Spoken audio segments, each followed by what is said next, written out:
옛날 옛적 조선 팔도에서도 손꼽히는 부잣집 김진사 댁에 별난 소문이 돌기 시작했습니다. 그 소문의 주인공은 다름 아닌 김진사 댁의 안주인이자 고고한 자태를 뽐내던 이마님이었죠. 이마님은 원래 곱고 조신하기로 소문난 양갓집 교수였지만 어찌된 영문인지 요즘 들어 밤낮 없이 골똘히 생각에 잠겨 있었으니 그 속을 알 길이 없었습니다. 마을 사람들은 마님께서 무슨 큰 걱정거리가 생기신 것이 아닌가, 혹은 밤마다 잠 못 이루는 병이라도 드신 것은 아닌가 수군거렸습니다. 그러나 이마님의 고민은 예상과는 전혀 다른 것이었습니다. 그것은 바로 집에 일할 사람이 턱없이 부족하다는 지극히 현실적인 문제였죠. 김진사 댁은 넓은 대지와 수많은 노비를 거느린 대가였지만 이상하게도 마님 마음에 쏙 드는 일꾼이 없었습니다. 마님은 늘 불평했습니다. 아이고, 다들 일머리도 없고 빠릿빠릿하지도 못하고 영 마음에 드는 녀석이 하나도 없으니 답답할 따름이로구나. 마님은 남편인 김진사에게도 여러 번 하소연했지만 김진사는 그저 너털 웃음을 지으며 여보, 사람이 다 제 몫이 있는 법이요. 어찌 모든 이가 마님 마음에 쏙 들 수 있겠소? 하고 대수롭지 않게 넘길 뿐이었습니다. 그러나 이마님은 남다른 안목과 깐깐한 성격을 가진 분이었습니다. 한번 마음먹은 일은 기어이 해내고야 마는 집념의 소유자였죠. 그래서 마님은 결심했습니다. 남들이 못 찾으면 내가 직접 나서서 찾아야지.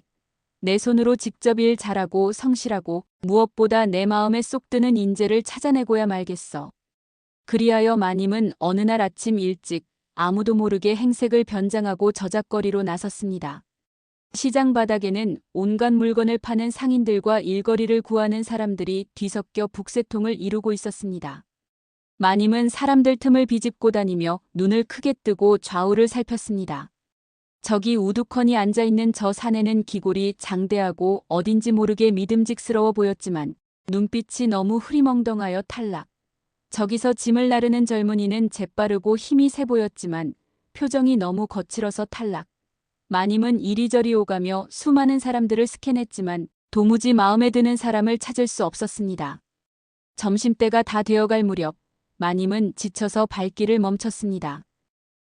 역시 인재를 찾는 일이 쉬운 게 아니었어. 그때였습니다.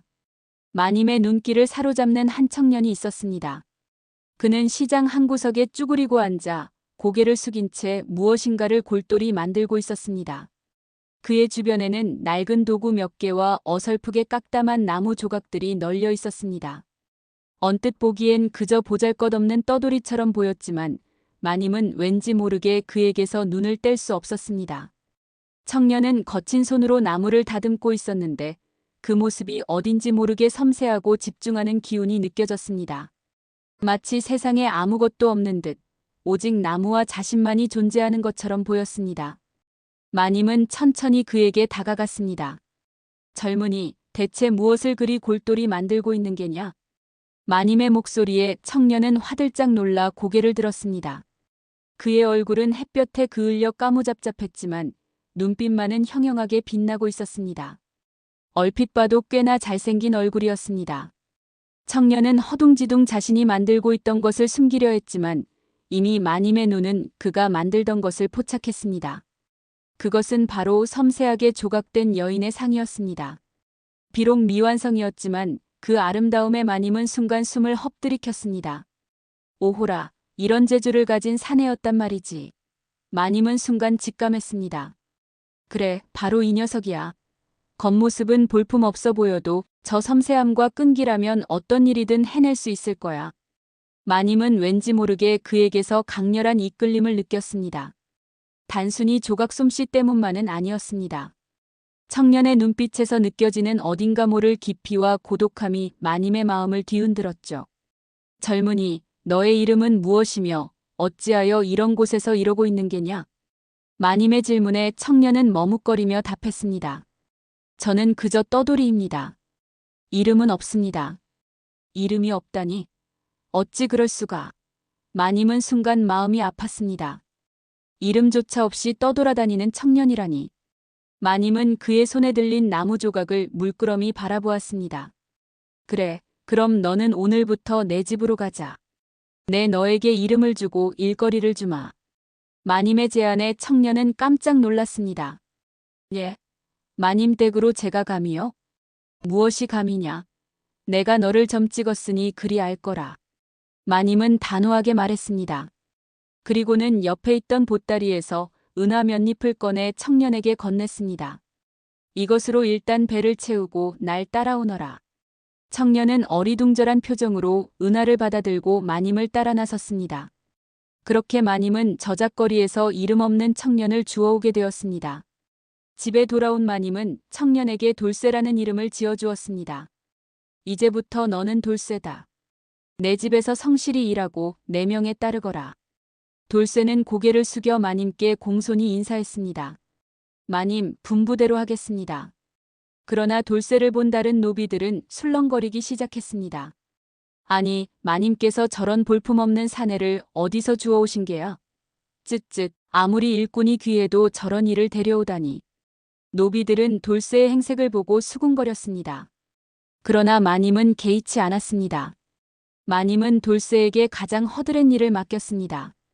장작 패기, 물 깃기, 마당 쓸기 등 힘들고 고된 일들을 시켰죠. 다른 노비들은 돌쇠가 금방 지쳐서 도망칠 것이라고 예상했습니다. 하지만 그들의 예상은 완전히 빗나갔습니다. 돌쇠는 맡은 모든 일을 묵묵히 그리고 성실하게 해냈습니다. 그는 불평 한마디 없이 시키지 않은 일까지 알아서 찾아서 했습니다. 마당에 떨어진 낙엽 하나까지도 꼼꼼하게 쓸어담고 장독대의 먼지까지도 깨끗하게 닦아냈습니다. 그의 손길이 닿는 곳마다 깨끗하고 정돈된 모습으로 변했습니다. 특히 돌쇠는 나무를 다루는 솜씨가 남달랐습니다. 부러진 가구는 뚝딱 고쳐내고 낡은 마루는 섬세하게 보수했습니다. 그의 손에서 깎여나간 나무 조각들은 어느새 예술작품이 되어갔습니다. 그의 성실함과 재능은 다른 노비들의 입을 다물게 만들었고 점차 그를 인정하기 시작했습니다. 마님은 돌쇠의 이런 모습을 흐뭇하게 지켜보았습니다. 역시 내 눈은 틀리지 않았어. 저 녀석은 보석과 같은 존재였어. 마님은 돌쇠를 더욱 눈여겨보기 시작했습니다. 돌쇠는 항상 마님의 눈길을 피하는 듯 했지만 마님은 그가 자신을 의식하고 있다는 것을 알 수 있었습니다. 어느 날 밤 마님은 잠을 이루지 못하고 뒤척였습니다. 왠지 모르게 돌쇠의 모습이 자꾸만 눈앞에 아른거렸습니다. 그의 강인한 어깨, 섬세한 손길, 그리고 그 깊은 눈빛까지. 다음 날 아침 마님은 돌쇠에게 특별한 명령을 내렸습니다. 돌쇠야, 오늘 밤 내 방으로 오너라. 내가 특별히 너에게 맡길 일이 있다. 돌쇠는 마님의 말에 놀란 듯 눈을 크게 떴습니다. 그러나 이내 고개를 숙이고 예, 마님하고 대답했습니다. 그날 밤 돌쇠는 심장이 터질 듯한 긴장감을 안고 마님의 방문 앞에 섰습니다. 문을 열고 들어서자 방 안은 은은한 향내로 가득했습니다. 초롱불 아래 마님은 고운 비단옷을 입고 앉아 있었습니다. 그녀의 모습은 낮과는 또 다른 매혹적인 아름다움을 뿜어내고 있었습니다. 돌쇠는 자신도 모르게 침을 꿀꺽 삼켰습니다. 돌쇠야, 앉으렴. 마님의 목소리는 평소보다 훨씬 부드럽고 나긋했습니다. 돌쇠는 조심스럽게 마님 앞에 앉았습니다. 마님은 따뜻한 차 한 잔을 돌쇠에게 건넸습니다. 이 밤중에 너를 부른 것은 다름이 아니라. 마님은 잠시 말을 멈추고 돌쇠의 눈을 지그시 바라보았습니다. 돌쇠는 마님의 시선에 심장이 더욱 격렬하게 뛰는 것을 느꼈습니다. 내가 만든 나무 조각들을 내가 보았다. 참으로 기이하고도 아름다운 솜씨더구나. 그런데 내게도 하나 만들어줄 수 있겠느냐? 마님의 말에 돌쇠는 의외라는 듯 고개를 들었습니다. 예, 마님께 제가 만든 것을요? 그래. 나를 닮은 여인의 상을 만들어 주었으면 좋겠다. 마님의 얼굴에는 옅은 미소가 번졌습니다. 단 아무도 모르게 오직 너만이 아는 모습으로 만들어주렴. 마님의 말에는 묘한 의미가 담겨 있는 듯 했습니다. 돌쇠는 마님의 제안에 혼란스러웠지만 이내 고개를 끄덕였습니다. 분부대로 하겠습니다, 마님. 그날부터 돌쇠는 밤마다 몰래 마님의 방에 불려갔습니다. 마님은 돌쇠에게 자신도 모르게 숨겨왔던 내밀한 이야기들을 털어놓기 시작했습니다. 그녀의 외로움, 남편에게서는 느낄 수 없었던 공허함, 그리고 가슴속 깊이 숨겨두었던 갈망까지. 돌쇠는 마님의 이야기를 묵묵히 들어주었습니다. 그리고 그녀의 이야기를 들으며 그녀의 모습을 나무에 조각해 나갔습니다. 그의 손끝에서 마님의 섬세한 자태와 내면의 깊이가 조금씩 드러나기 시작했습니다. 돌쇠는 마님의 눈빛, 손짓 하나하나에 집중하며 조각에 혼을 불어넣었습니다.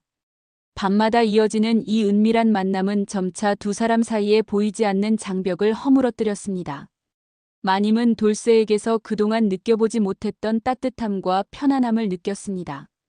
돌쇠 또한 마님의 아름다움과 고독한 내면에 깊이 매료되었습니다. 어느덧 조각은 거의 완성 단계에 이르렀습니다. 마님의 조각상은 실로 생생하고 아름다웠습니다. 그것은 단순한 나무 조각이 아니라 마님의 영혼이 담긴 듯한 예술작품이었습니다. 마님은 완성된 조각상을 바라보며 감탄사를 연발했습니다. 돌쇠야, 어찌 이리도 완벽하게 나를 표현했단 말이냐. 이것은 나 자신보다 더 나다운 것 같구나. 마님은 조각상에서 시선을 떼지 못했습니다. 그때 마님은 조심스럽게 돌쇠의 손을 잡았습니다. 돌쇠의 손은 거칠었지만 따뜻했습니다. 마님의 손길에 돌쇠는 움찔했지만 이내 그녀의 손을 놓지 않았습니다. 돌쇠야, 너는 참으로 특별한 사내로구나. 마님의 목소리는 떨리고 있었습니다. 나는 내가 좋다. 너의 재주도 너의 성실함도 그리고 너라는 사람 그 자체도. 마님은 용기를 내어 자신의 마음을 고백했습니다. 돌쇠는 아무 말 없이 마님을 응시했습니다. 그의 눈빛은 흔들리고 있었지만 그 안에 담긴 깊은 감정은 숨길 수 없었습니다. 마님은 돌쇠의 얼굴을 쓰다듬으며 더욱 가까이 다가섰습니다. 그녀의 숨결이 돌쇠의 뺨에 닿을 듯 말 듯 스쳤습니다. 그 밤 마님의 방에는 오직 두 사람만이 존재했습니다. 바람이 창문을 흔들고 달빛이 방 안을 비추는 가운데 두 사람의 심장 소리만이 방 안을 가득 채웠습니다. 마님은 돌쇠의 어깨에 기대어 그의 품에 안겼습니다. 돌쇠는 조심스럽게 마님을 안아주었고 그녀의 부드러운 머리카락에 자신의 얼굴을 묻었습니다. 그 순간 세상의 모든 소음과 번잡함은 사라지고 오직 두 사람만의 시간이 흐르는 듯 했습니다. 이 밤은 두 사람에게 새로운 시작을 알리는 밤이었습니다. 신분을 넘어선 금지된 사랑의 서막이었죠. 이후로도 돌쇠는 여전히 김진사 댁의 머슴으로 지냈습니다. 낮에는 여느 때와 다름없이 묵묵히 자신의 일을 해냈습니다. 그러나 밤이 되면 그는 마님의 유일한 위안이자 비밀스러운 연인이 되었습니다. 마님은 더 이상 외로워하지 않았습니다. 돌쇠의 존재는 그녀의 삶에 활력을 불어넣었고 그녀의 눈빛은 더욱 깊고 매혹적으로 변했습니다. 다른 노비들은 마님의 변화를 눈치채지 못했지만 김진사는 어딘가 모르게 달라진 아내의 모습에 의아함을 느꼈습니다. 하지만 그는 그저 마님께서 편안해 보이신다며 대수롭지 않게 넘겼습니다. 마님과 돌쇠의 비밀스러운 관계는 깊어질수록 더욱 은밀하고 대담해졌습니다. 마님은 밤마다 돌쇠를 자신의 방으로 불러들였고 둘만의 시간을 보냈습니다. 그 시간 동안 마님은 돌쇠에게 평소 감춰두었던 욕망과 갈증을 드러냈습니다. 돌쇠는 마님의 모든 것을 받아들였고 그녀의 갈증을 채워주려 노력했습니다. 그는 마님을 위해 세상에서 가장 섬세하고 아름다운 나무 조각품들을 만들어주었고 마님은 그에게서 느껴지는 뜨거운 열정과 순수한 사랑에 매료되었습니다. 두 사람의 관계는 단순한 육체적 교감을 넘어 영혼의 깊은 교감으로 발전했습니다. 하지만 영원한 비밀은 없는 법. 시간이 흐르면서 두 사람의 은밀한 관계는 점차 위태로워지기 시작했습니다. 특히 마님 방에서 새어나오는 웃음소리나 옅은 신음소리가 밤늦게까지 들릴 때면 주변을 지나던 노비들이 의아해하며 수군거리기 시작했습니다. 아니, 마님께서 밤늦게까지 누구와 그리 이야기를 나누시는 게야? 혹시 마님께 밤손님이라도 드신 것은 아니겠지? 불길한 소문이 조금씩 피어오르기 시작했습니다. 특히 마님을 시기하던 몇몇 노비들은 두 사람의 관계를 의심하기 시작했고 몰래 뒤를 밟기까지 했습니다. 어느 날 밤 마님과 돌쇠가 한창 은밀한 시간을 보내고 있을 때였습니다. 문 밖에서 인기척이 느껴졌습니다. 마님은 순간 숨을 헛들이켰습니다. 돌쇠야, 누군가 온 것 같으니 어서 숨거라. 돌쇠는 황급히 옷을 추스르고 방 한구석에 숨었습니다. 이윽고 방문이 조심스럽게 열리고 김진사의 나이든 유모가 들어섰습니다. 유모는 마님의 어릴 적부터 그녀를 돌봐왔던 인물로 마님을 극진히 모셨지만 동시에 김진사에게 충성하는 인물이기도 했습니다. 유모는 방안을 한번 훑어보고는 마님께 말했습니다. 마님, 밤이 늦었는데 아직 주무시지 않고 무엇을 하고 계셨습니까? 김진사 나리께서 마님을 기다리시는데 유모의 눈빛은 무언가 의심하는 듯 번뜩였습니다. 마님은 애써 태어난 척하며 아니다. 잠이 오지 않아 잠시 책을 읽고 있었을 뿐이다. 하고 둘러댔습니다. 그러나 유모는 미심쩍은 표정으로 방안을 꼼꼼히 살피기 시작했습니다. 그녀의 시선이 돌쇠가 숨어있는 방향으로 향하는 순간 마님의 심장은 철렁 내려앉았습니다. 유모, 그만 돌아가 보거라. 나는 곧 잠자리에 들 것이다. 마님은 다급하게 유모를 돌려보내려 했습니다. 그러나 유모는 끈질겼습니다. 그녀는 돌쇠가 떨어뜨린 나무 조각 하나를 발견하고는 그것을 주워들었습니다. 이것은 돌쇠 녀석이 만든 것이 아니겠습니까? 어찌하여 마님 방에 이런 것이? 유모의 목소리에는 의심이 가득했습니다. 마님은 더 이상 변명할 수 없었습니다. 그 순간 돌쇠는 더 이상 숨어 있을 수 없다고 판단하고는 조용히 방 한구석에서 걸어 나왔습니다. 유모는 돌쇠의 모습을 보자마자 경악했습니다. 아니, 돌쇠 이 녀석이 감히 마님의 방에. 유모는 소리를 지르려 했고 마님은 그녀의 입을 막으려 했습니다. 하지만 이미 늦었습니다. 유모의 비명소리는 김진사 댁 전체에 울려 퍼졌고 잠자리에 들었던 김진사는 물론 모든 노비들이 우르르 몰려왔습니다. 김진사는 자신의 방에서 뛰쳐나와 마님의 방으로 향했고 문이 활짝 열린 방 안에서 마님과 돌쇠가 함께 있는 모습을 보고 충격에 휩싸였습니다. 이럴 수가. 여보, 대체 이게 무슨 짓이오? 김진사는 분노에 치를 떨며 소리쳤습니다. 그의 얼굴은 벌겋게 달아올랐고 눈에서는 불꽃이 튀는 듯 했습니다. 마님은 겁에 질려 아무 말도 하지 못했습니다. 돌쇠는 고개를 숙인 채 그저 모든 것을 받아들이겠다는 듯이 서 있었습니다. 김진사는 분노에 이성을 잃고 돌쇠에게 달려들어 주먹을 휘둘렀습니다. 감히 천한 머슴 주제에 내 아내를 건드려. 돌쇠는 김진사의 주먹을 피하지 않고 그대로 맞았습니다. 그의 입가에서 피가 흘러내렸지만 그는 꿈쩍도 하지 않았습니다. 김진사는 노비들에게 명했습니다. 저놈을 당장 끌어내라. 그리고 매질을 하여 죽여버려라. 노비들은 김진사의 명에 따라 돌쇠를 끌고 나가려 했습니다. 그때 마님이 돌쇠 앞을 가로막았습니다. 아니 됩니다, 나리. 제발 이러지 마십시오. 마님은 김진사의 다리를 붙잡고 애원했습니다. 모든 것은 저의 잘못입니다. 돌쇠는 아무 죄가 없습니다. 마님은 돌쇠를 보호하려 했지만 김진사의 분노는 이미 극에 달해 있었습니다. 내 인연, 내가 감히 저 천한 머슴을 비호하는 것이냐. 당장 비켜라. 김진사는 마님을 밀쳐내고 돌쇠에게 다가섰습니다. 상황은 걷잡을 수 없이 흘러갔고 돌쇠는 마님을 바라보며 나지막이 말했습니다. 마님 부디 몸 조심하십시오. 그의 눈빛에는 애틋함과 함께 깊은 체념이 담겨 있었습니다. 결국 돌쇠는 노비들에게 끌려나갔고 마님은 주저앉아 통곡했습니다. 밤새 김진사 댁 마당에서는 돌쇠를 매질하는 소리와 그의 고통스러운 신음소리가 들려왔습니다. 마님은 밤새 잠 못 이루고 돌쇠의 안위를 걱정하며 눈물만 흘렸습니다. 다음 날 아침 돌쇠는 싸늘한 주검이 되어 김진사 댁 마당에 덩그러니 놓여 있었습니다. 그의 몸은 온통 상처투성이었고 얼굴은 피로 범벅되어 있었습니다. 마님은 돌쇠의 주검을 보자마자 오열하며 쓰러졌습니다. 김진사는 자신의 분노 때문에 돌이킬 수 없는 일을 저질렀음을 뒤늦게 깨달았지만 이미 때는 늦었습니다. 돌쇠의 죽음은 마님에게 씻을 수 없는 상처를 남겼고 그녀의 삶은 송두리째 흔들렸습니다. 마님은 그날 이후로 방 밖으로 한 발자국도 나가지 않고 식음을 전폐했습니다. 그녀의 얼굴은 수척해졌고 눈빛은 생기를 잃었습니다. 김진사는 아내의 모습을 보며 후회와 죄책감에 시달렸지만 이미 엎질러진 물이었습니다. 결국 마님은 돌쇠가 죽은 지 한 달도 채 되지 않아 시름시름 앓다가 세상을 떠나고 말았습니다. 그녀의 마지막 순간까지도 손에는 돌쇠가 만들어 주었던 작은 나무 조각상 하나가 꼭 쥐어져 있었다고 합니다.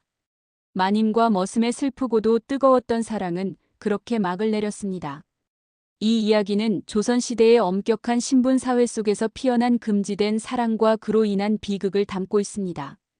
비록 신분은 달랐지만 마님과 돌쇠는 서로에게서 진정한 사랑과 위안을 찾았습니다. 그러나 그들의 사랑은 세상의 규범에 의해 허락되지 않았고 결국 비극적인 결말을 맞이했습니다. 이 이야기는 우리에게 사랑의 본질과 인간의 욕망, 그리고 사회적 제약에 대해 다시 한번 생각하게 합니다. 과연 사랑에 신분의 귀천이 있을까요? 그리고 금지된 사랑은 늘 비극으로 끝날까요? 이 이야기는 시대를 초월하여 많은 이들에게 깊은 여운을 남기고 있습니다. 조선의 한적한 마을에서 시작된 마님과 머슴의 이야기는 그렇게 전설처럼 회자되었습니다. 그들의 사랑은 비록 짧고 비극적이었지만 세상의 모든 규범을 넘어선 뜨거운 열정으로 영원히 기억될 것입니다. 이 이야기 속에서 마님과 돌쇠는 단순한 신분과 관계를 넘어선 존재로 자리매김했습니다. 마님은 진정한 자신을 이해해주는 돌쇠를 통해 삶의 의미를 찾았고, 돌쇠는 마님을 통해 사랑과 존재의 가치를 깨달았습니다. 그들의 사랑은 불가능에 도전하는 용기와 함께 그 끝이 비극적일지라도 자신의 감정에 충실했던 한 쌍의 연인을 보여줍니다. 이로써 이 조선 야담은 마무리됩니다.